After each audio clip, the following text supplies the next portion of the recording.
જય દ્વારકાધીશ મિત્રો, આજે આપણે વાર્તા લઈને આવ્યા છીએ જેનું નામ છે કર્મના લેખાજોખા। મિત્રો, જેવા આપણે કર્મ કરીશું એવું ફળ ભોગવવું જ પડશે, આવું આપણા સંતો મહંતોએ હજારો વર્ષ પહેલા કીધેલું છે, પણ આપણને એ વાતનું કોઈ ભાન નથી। આપણે આડે ધડ બાઇક ચલાવીએ, કોઈને કચડી નાખીએ, પ્રાણી માત્ર આ સૃષ્ટિને ભગવાને આપેલી એક અનમોલ ભેટ છે। એક સામાન્ય વાત લઈએ કે કૂતરું હોય, જો તમારા ઘરે કૂતરું આવ્યું હોય ને એ રોટલો તમારા ઘરનો ન ખાય, સૂંઘીને જતું રહે, તો સમજી લેવાનું કે એને તમારાથી કોઈ કર્મનું બંધન નથી। એને આ દિવસે તમારે ત્યાં રોટલો ખાવાનો લખેલો નથી એટલે એ નહીં ખાય। પણ જો તમે એના કર્મમાં એવું લખાયેલું હશે કે ભાઈ આગલા ભાવમાં તમે એનું કાંઈ લીધેલું હશે, તો એ તમારા ઘરમાં આવીને રોટલો ખાઈ જશે। તો એ આવી જ એક કર્મના લેખાજોખા વિશેની વાર્તા લઈને આવ્યા છે। જો ગમે તો લાઈક કરજો, શેર કરજો અને સબસ્ક્રાઇબ કરજો અમારી આ ચેનલને। એક શેઠ હતા, ભગવાનની દયાથી એમને ઘણા પણ રૂપિયા હતા, પરિવાર પણ સુખી હતો, બધી વાતે સુખ અને શાંતિ અને સાહેબી હતી। પણ છતાં આ શેઠના મનની અંદર એવું થાય કે હજી પૈસા થોડા વધારે આવે તો, હજી થોડાક વધારે આવે તો। શેઠને આખો દિવસ બસ પૈસો પૈસો પૈસો કર્યા જાય। એક દિવસના સુમારે એ શેઠના મિત્ર પોતે ઘરે આવ્યા છે અને શેઠને કીધું કે શેઠ, અરે કે આવે મારા મિત્ર આવે, બેસ। બિહાર્યો, ચા પાણી કરાવડાયા। દુકાન હતી એટલે દુકાનમાં તો બીજું કોણ હોય, એ બે મિત્રો હતા એટલે મિત્રોએ બે વાત કરી કે અરે સાંભળે શેઠ કે હા, કે મારી જોડે આ અમુક પૈસા છે, એ પૈસા તમે રાખી લો ને। તો કે હા હા, એમાં શું વાંધો, રાખી લઈએ, પણ કે 1 મહિના પછી હું રિટર્ન આવું ને એટલે મને આપી દેજો। શેઠ બોલ્યા હા હા, કાંઈ વાંધો નહીં, 1 મહિના હું તારે જાણે જુદા હોય તારે લઈ જજે ને, તારા પૈસા છે, મારે ક્યાં મારા છે તે ચિંતા કરે છે। એ માણસ લગભગ 60 વર્ષની ઉંમરનો હશે અને આ શેઠ માંડ 45-50 ની આસપાસના હશે। એટલે આ જે મિત્ર હતો એ 61 વર્ષનો મિત્ર હતો, એને કીધું કે લ્યો આ શેઠ, તમે આ પૈસાની બેગ મૂકી દો અને હું 1 મહિને આવું એટલે મને રિટર્ન આપી દેજો। કે હારું, બે મિત્રો હતા, એવું ન હતું કે કંઈ અલગ અલગ, એમનો વિશ્વાસ હતો એકબીજાને। અને ભાઈ એ આપી દીધી અને શેઠે આમ કરીને આમ ખોલી અને સુટકેસ જોઈ તો એની અંદર 500 ના બંડલ। ઓહો હો, આ બધા પૈસા ક્યાંથી લાવ્યો છે આ? શેઠે ઈ 60 વર્ષના માણસને એટલે કે એના મિત્રને પૂછ્યું કે સાંભળો કે હા, આ તમે આટલા બધા રૂપિયા લાવ્યા ક્યાંથી? તો કે તમે કોઈને વાત ના કરો તો તમને કહું। હા હા, કે કયો કે?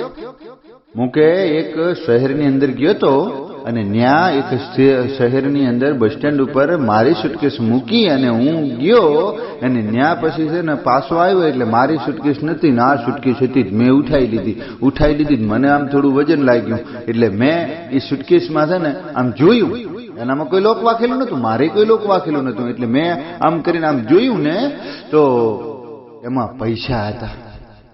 તો શેઠ કે તમે કોઈને આપવાની કોશિશ ના કરી? અરે ભગવાને સામેથી આપ્યું હોય ને પાછું આપી દેવાનું। હા હા, કે ઈ વાત હાસી, લ્યો। અને આ ભાઈ આજે 60 વર્ષના માણસ મિત્ર હતો, એ જતો રહ્યો। આ શેઠ પણ અહીંયા મોજું કરે છે અને પૈસાનો કોઈ પાર નથી, એટલે શેઠને અવળા વિચારો આવવા માંડ્યા। શેઠને એમ થયું કે હજી ધંધો કંઈક વધારી દઉં, અને શેઠે ધંધો વધાર્યો। ભાઈ આમને ખબર નહીં કે મહિનો આવવામાં આ પૈસા આપવાના છે, પણ શેઠે શું વિચાર્યું છે ભગવાન જાણે, પણ શેઠે ઉડાડવા માંડ્યા। અને કમ્પ્લીટ 1 મહિનો થયો અને આ ભાઈ આવ્યા કે શેઠ લાવો મારા પૈસા। શેઠે કીધું કયા પૈસા? હા, શેઠ કે 1 મહિના પહેલા હું આપી ગયો તો ને, આ મિત્ર માટે આવી મજાક ના કરતું, ચાલ આપી દે, મારી બેગ આપી દે। અરે કે હું મજાકની વાત કરે, કયા પૈસાની વાત, અને તું ક્યારે મારા કને આવ્યો? કે પેલા મિત્રને પરસેવો વળેજો કે શેઠે મારા બેઠે કર્યું। આ મિત્ર તો એ કઈ પોલીસ કેસ તો કરી ન શકે, કારણ કે આ તો એને ભાઈ આવી રીતે છેતરીને પૈસા લાવ્યા હતા, અને આને છેતરીને એના કંથી લઈ લીધા શેઠે। પણ શેઠના ઘરે પૈસાની સોળી ઉડતી હતી, તોય એમને આ પૈસા શું કરવાય છે? પેલો ગરીબ હતો, એને બાપડાને સારું હતું કે મળી ગયા હતા તો અડધા કરી લેવાતા, પણ ન કર્યા, શેઠે બધાએ લઈ લીધા। તારે શું કરવા પૈસા? અને ઈ માનવાય તૈયાર ન હતો। ભાઈ ધીરે ધીરે શેઠનો કારોબાર વધવા લાગ્યો અને આસમાન ઉપર છુવા લાગ્યો। હો ભાઈ, આહા, શેઠ રાજીના રેડ થઈ ગયા છે। શેઠને એમ થઈ ગયું કે હવે તો એમ થાય છે કે કે ચંદ્ર ઉપર જગ્યા કાં ના લઈ લો. આમ શેઠ મોજો કર્યો. પણ કહેવાય છે ને મિત્રો, પીપા પાપ ન કીજીએ, અળગા જ રહીએ આપ, કરી કમાણી નર ભોગવે કોણ બેટા ને કોણ બાપ. કર્મના બંધનમાંથી આ દુનિયામાં કોઈ છૂટ્યું નથી અને છૂટશે પણ નહીં. કારણ કે આપણે કહીએ છીએ કે કોઈ નથી ભાળતું, પણ અખિલ બ્રહ્માંડનો માલિક આ બધી સૃષ્ટિ ઉપર ધ્યાન રાખીને બેઠો છે. એને દરેકની ચિંતા છે.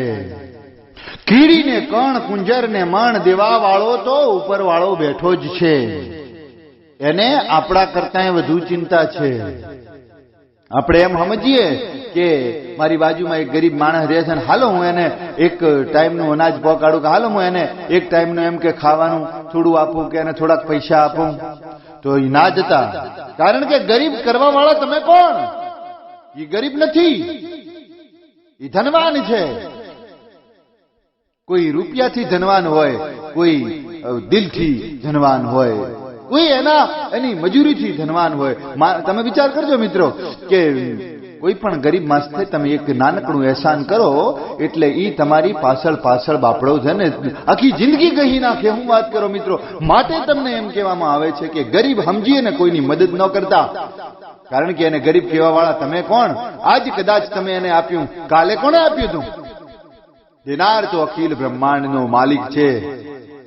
એમ આ શેઠ પારકી મિલકતથી મજા કરવા માંડ્યા, પૈસાની સોળી ઉડાડવા માંડ્યા, હડહડાટી બોલાવવા માંડ્યા. પણ એક દિવસ એક એમના પરમ મિત્ર આવ્યા અને એમણે કીધું કે શેઠ કે હા, આપણે એક કે હારી કંપની છે, એની અંદર એવા શેર મસ્ત છે, હારું મેં તો ખરીદી લીધા છે, તમારે ખરીદવા હોય તો ખરીદો. શેઠને એમ થયું કે કેટલા છે? તો કે મેં ખરીદ્યા અત્યારે કે અડધા ભાવમાં છે, પણ એમ કહેવાય છે કે ડબલ ભાવ થઈ જાય. તો કે મારે થોડાક ખરીદી નાખે. થોડાક શું, મેં તો કે મારું બંગલો વેચીને ખરીદી નાખ્યા, મારે તો એમ કે ભાઈ ડબલ થવાના થાય. તો શેઠને પણ એમ થયું કે તો ડબલ થવાના હોય તો ડબકારો. અને શેઠે ભાઈ તમે જુઓ તો જે આમ ડબલ થાય એવી, કારણ કે આ માણસને એમ હતું કે આપણા કને તો ઘણા રૂપિયા છે. અને ભાઈ શેઠને છે ને બધા પૈસા લગાડી દીધા એમણે એ શેરની અંદર. નવી નવી કંપની હતી, એના શેર ખરીદી લીધા, નવી ખુલવાની હતી, એના શેર ખરીદી લીધા. આ પાર્ટી આહા મોજું કરે છે અને અહીંયા એમ થાય છે કે હવે ડબલ પૈસા આવશે એટલે હું ક્યાં મૂકીશ આ બધા પૈસા ને. અને શેઠ આમ કૂદકો મારે. મિત્રને એમ છે કે આહા મારા શેઠના તો ઘણા બધા પૈસા આવવાના છે. પણ બન્યું એવું મિત્રો કે એ કંપની ચાલુ જ નથી. એ કંપની નામનું નામ નિશાન પણ ન આવ્યું. રજીસ્ટર કરાવેલા કાગળિયા જોઈવા તો કે હતો કાંઈ નથી કે આમાં આ બધું ખોટું છે, આ નકલી છે. અને શેઠે ભાઈ દીધા માથે હાથ.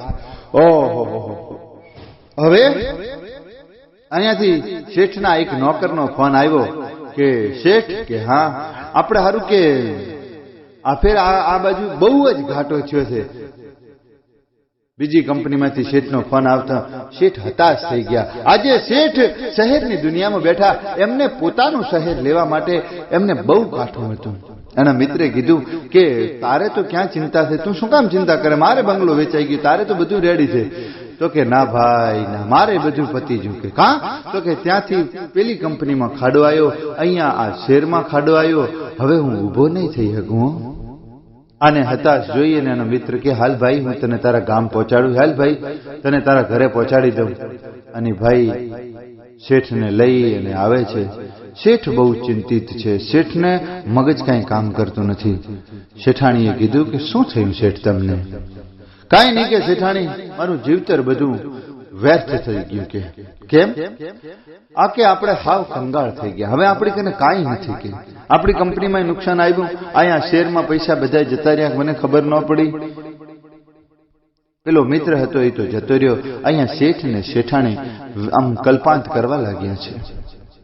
એક દિવસ, બીજો દિવસ, ત્રીજો દિવસ શેઠ ખાધા ને પીધા વગર પોતે ભગવાનને યાદ કરે, અખિલ બ્રહ્માંડના માલિકને યાદ કરે છે કે હવે હું જીવું જ કઈ રીતે. કારણ કે શેઠ પૈસા વગર જીવી ન શકતા.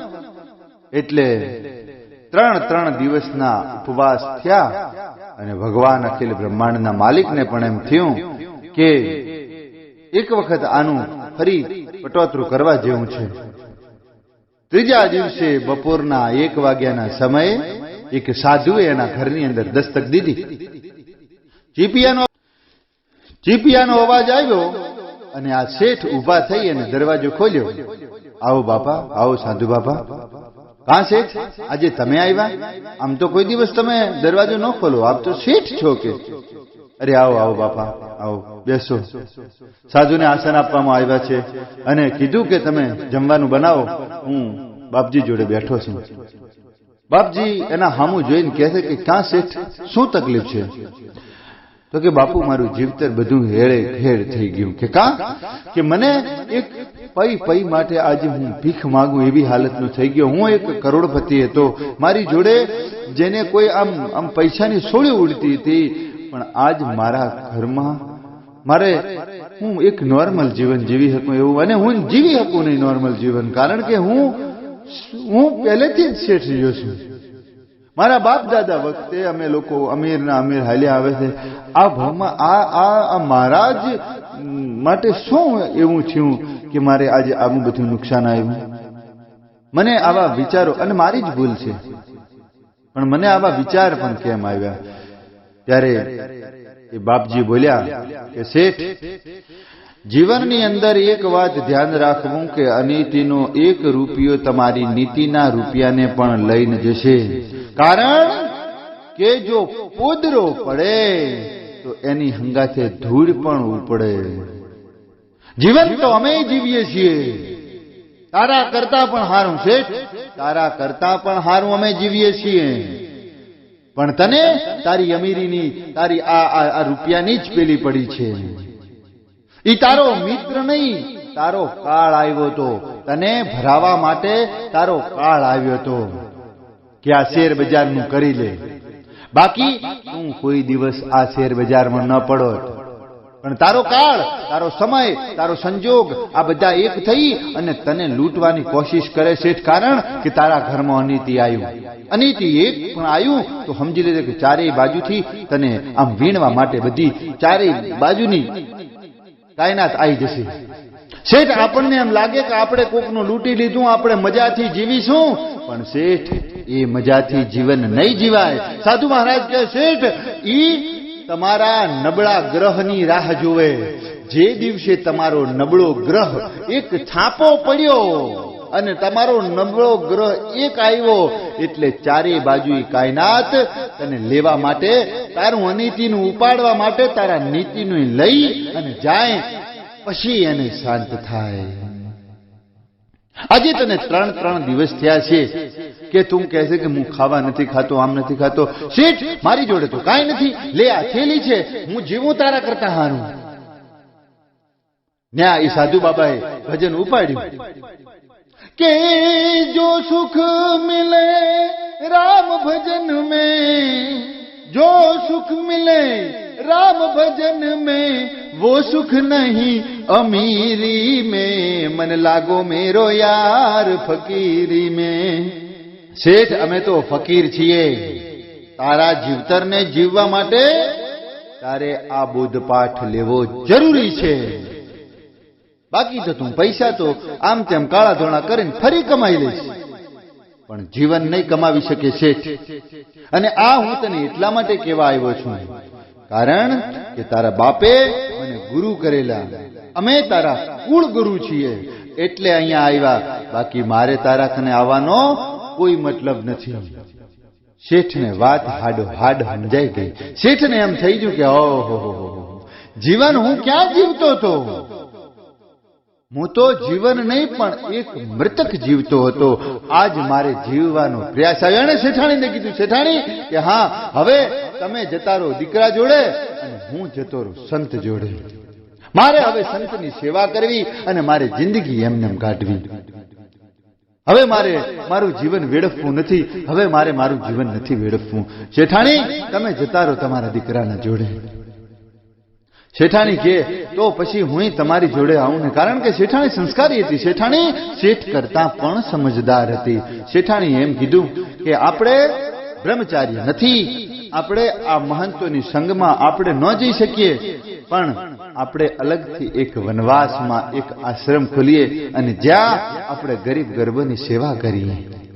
આ હા હા. અને આ શેઠાણીના શબ્દો સાંભળી ગુરુ મહારાજ રાજી થઈ ગયા કે ખરેખર દીકરી તને ધન્યવાદ છે, ધન્યવાદ તારા માવતરને છે અને તું ખરેખર સતી છો. શેઠે જેમ હતું એમ નેમ છોડી અને ગુરુ મહારાજને પોતે કીધું કે હાલો ગુરુ મહારાજ, અમે હવે એક કુટિયા બનાવીએ. ચાલતા ચાલતા ઘનઘોર જંગલની અંદર જ્યાં કોઈ આસપાસ ચકલું નતું ફરકતું, ન્યા આ ગુરુ મહારાજને લઈ અને શેઠ ને શેઠાણી આવ્યા અને ન્યા એક ફર્સ્ટ ક્લાસ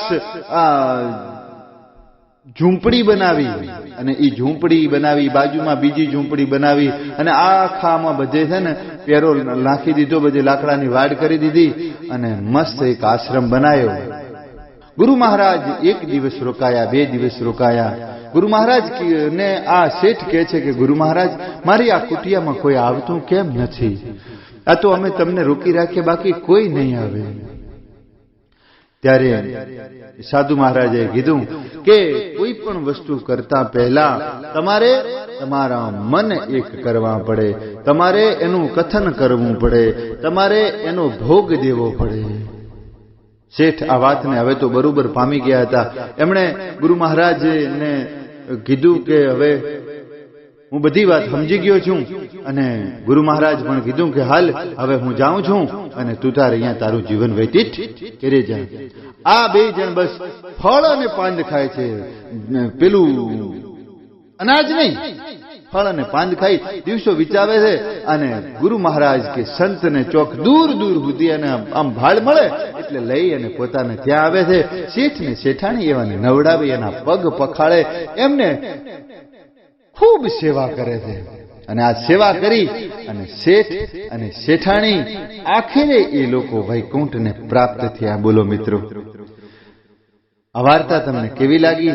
જો ગમી હોય તો લાઈક કરજો, શેર કરજો અને સબસ્ક્રાઇબ કરજો અમારી આ ચેનલની. અને આવી જ ધાર્મિક વાર્તાઓ સાંભળવા માટે અમારી ચેનલમાં જોડાયા રહેજો. જય જય જય જય જય દ્વારિકાધીશ.